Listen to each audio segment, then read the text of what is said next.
Hello and welcome back to Stop and Go F1, or should I say, Stop and Go F3, for this, our reaction video to all the action over this weekend of Formula 3, starting with the sprint, going into the feature race for what might be the most incredible season finale I've ever seen.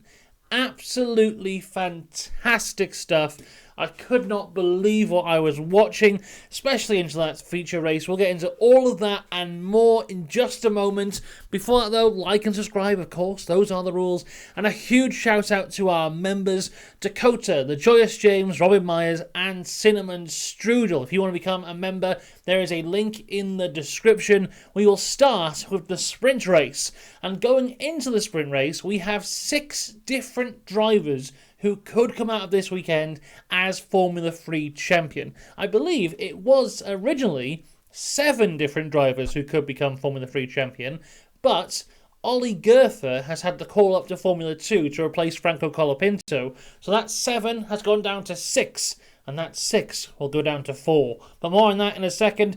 Let's start with the sprint. It's Tim Tramnitz on pole, Dino Beganovic alongside. On the grid, Christian Mansell's car is stuck in first gear and Dufek has stalled the car. This brings out a second formation lap. Mansell gets the car going, but because he caused that second formation lap, he has to start the race from the pit lane. And then as we get going properly, Tim Tramnitz leads. Montoya jumps up into P2. Safety car comes out, though, because Leon and Bedrin are both out. Safety car goes back in on lap 6. Fantastic restart from Tim Tramnitz as Montoya goes deep, but somehow manages to keep on holding on to P2. Further back down, we have Fornaroli and Lindblad going at it for P9. Fornaroli's held to get past him. Then a lap later, Browning also gets past Lindblad. Lindblad goes from 9th to 11 in a matter of 2 laps. Santiago Ramos passes Sebastian Montoya for P2 on lap 9. Then Lindblad gets passed again by Browning on lap 10 for P10. Lindblad and Browning battling for most of this race.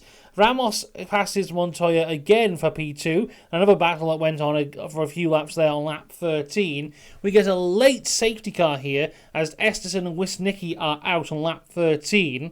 Tim Tramnitz, who was in P1 at this point, has a warning for a starting procedure infringement. I don't think anything came of that in the end. Then the safety car goes in on lap 17 of 17. So we have a 1-lap shootout for the lead of this race, well, for every position in this race.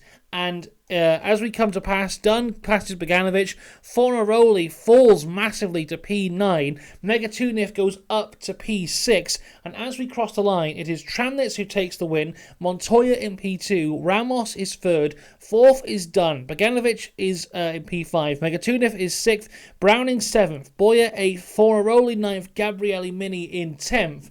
But, as always, there was a few penalties handed out after the race. So this is our true top 10.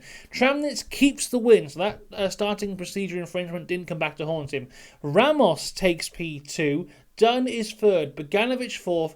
Megatuniv 5th. Browning 6th. Montoya 7th. Fornaroli in 8th. Gabriele Mini in 9th. And Stenshorn in 10th. Montoya dropping all the way down to 11th place after that penalty. So, big changes into there, which means, as we come to the thing I want to talk about more than anything else in the world, the Formula 3 feature race, we have 4 drivers who could win the Formula 3 Championship as it stands. And here they are. Championship leader is Leo Fornaroli, and he is in the perfect position because he is starting on pole. Second place in the championship is Gabriele Mini. He will start this race in 3rd. Third place in the championship is Luke Browning. He's down in 13th place. And 4th place in the championship, and still in with an outside chance, is Arvid Lindblad, the rookie, but he had a dreadful qualifying and will start 17th. So, big underdog Lindblad has made it even harder for himself to win this championship. Dunn is 2nd on the grid, but he's not in contention for the championship, but he is still second. So, as we start, Fornaroli gets away really well at the start of this race, but Dunn is on the back of him and takes the lead at the end of lap 1 on the on the last corner.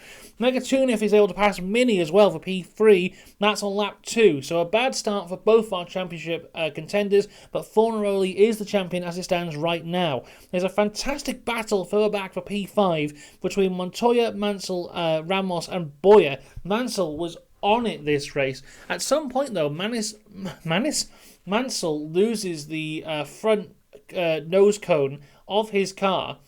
So the front of his car is completely open. He has air flowing through to cool him off, I guess. But that would have a slight effect here. Despite that, one of Mansell's best races he's ever done.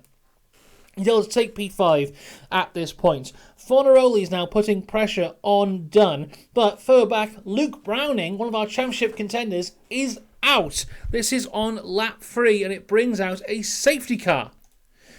So the safety car comes out, and as the safety car comes out, Luke Brown's able to get the car going again, and we think, oh, well, that can't be too bad. Then the camera pans, and there's 3 other cars who are also out. It's Kian Shields, Sophia Flörsch, and Zagazeta. They were all out. Luke Browning into the pits for a front wing change. Safety car ends on lap 7. Dunn gets away really well as Mini loses a place again, this time to Christian Mansell. But further up, Leo Fornaroli is off. He goes from P2 down to P5, pushing Mini up to 3rd place on lap 7, but not for too long. So on lap 8, Mansell is able to get past Mini up to 3rd, and then Fornaroli passes Mini up to 4th. My goodness, I'm shocking here because it's so good. It was amazing to watch. Infra Puvazak has a huge off into turn 1 and decides, no, I'm not going to slow down and weave through these little bollards here. Smashes through like 3 of them, polystyrene everywhere. Incredible to see. I think he did get a penalty for gaining an advantage, but I don't care. It looked great. There's also a penalty for Luke Browning here, 5 seconds for causing a collision. His championship hopes basically written off at this point. A spin, a trip through the pits, and a penalty. It's over for Browning. Megatunif, though, he takes the lead of the race. Fantastic stuff from him. Ramos goes off and drops down to 6th. Mansell now putting a lot of pressure on Dunn for P2, and he gets past him. Then Fornaroli gets past Dunn for P3, that's on lap 15. Then a lap later, Mini gets past Dunn for P4. So Dunn going from 1st to 5th in the matter of about 5 laps there. Really is heading backwards for Dunn. Ramos goes wide into turn 1, is able to correct it, get back on. Then as he goes into the chicane, goes on the grass a bit, has a huge spin on lap 17. He goes from 6th to 22nd place. Meanwhile, oh my god, Fornaroli is able to get past Mansell up into P2, but as he does it, has a huge lockup where he's able to keep the car on track and keep on going, but that lockup comes back to haunt him as he locks up again later on that lap, still keeping P2. Meanwhile, Mansell and Mini are right next to him. Mini able to get past Mansell up into P3 on lap 18. Mansell, though, is just charging, and he's on the back of Mini all the time, whilst Fornaroli is just in front of both of them, and he locks up again. This puts Mini all over the back of Fornaroli in lap 20 of 22. And then 1 lap later, lap 21 of 22, Mini passes Fornaroli for P2. But it would not be enough for the championship. If it stayed like this, Fornaroli would still win the championship. Mini needed Mansell to pass Fornaroli, and that's what happened. Mansell passes Fornaroli for P3. Lap 21 of 22, Gabriele Mini is becoming Formula 3 champion. And we go into the chicane at the end of Sector 1. Fornaroli goes for a huge move on the final lap, and it just does not work. Both cars go off, come back on. Mini comfortably in 2nd place at this point. Mansell in 3rd, Fornaroli in 4th. Mini is going to become Formula 3 champion. We come down the straight one last time. We head into the final corner, and Fornaroli does the most outlandish dive bomb you've ever seen and makes it work. Fornaroli on the final corner of the final lap of the final race of the season overtakes Christian Mansell, gets 3rd place, and becomes Formula 3 champion. Incredible race. Megatunif wins. Gabriele Mini is in P2. Fornaroli is in 3rd and becomes Formula 3 champion and the hero of Formula 3 for this week. Mansell is 4th. Dunn 5th. Stenshorn 6th. Tramnitz 7th. Leon is 8th. Van Hoopen 9th. Arvid Lindblad completes the top 10 there. But what a race this was. Back and forth all the time. You never truly knew who was going to be champion until they crossed the line. Fantastic racing. And what you've got to say about Fornaroli as well, he's won the championship without ever winning a race in Formula 3. He hasn't won a race all season, and he is champion. Fantastic consistency from him. I've got to say about Mini as well, he has been incredible. I love Mini so much. If you watch my Formula 3 videos from last year, you know how much I loved Mini. I thought this was going to be his year. He's just missed out on it by a couple points there, but a fantastic job from him. And the drive he had today was the drive of a champion. Unfortunately, it just didn't land for him in the final corner there, but both of them have nothing to be ashamed of there. Fantastic stuff from them. Of course, congratulations to Megatunif, who actually won this race, despite barely being shown on camera for obvious reasons. But yeah, incredible racing. Really, really good. I'm going to miss Formula 3 so much. This is the last races with these type of Formula 3 cars as well. The new Formula 3 cars were shown to the world for the first time yesterday. They will come in at the start of next year. Also, a big shout out to Arvid Lindblad. Rookie for the season, and I think it was between him and Mansell to come 4th in the end overall. I don't know who actually did it. Let's see, has the standings been updated? I don't think they have.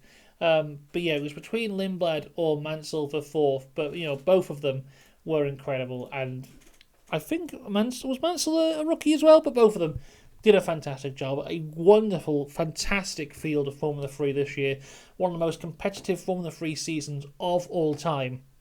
And it went all the way down to the wire.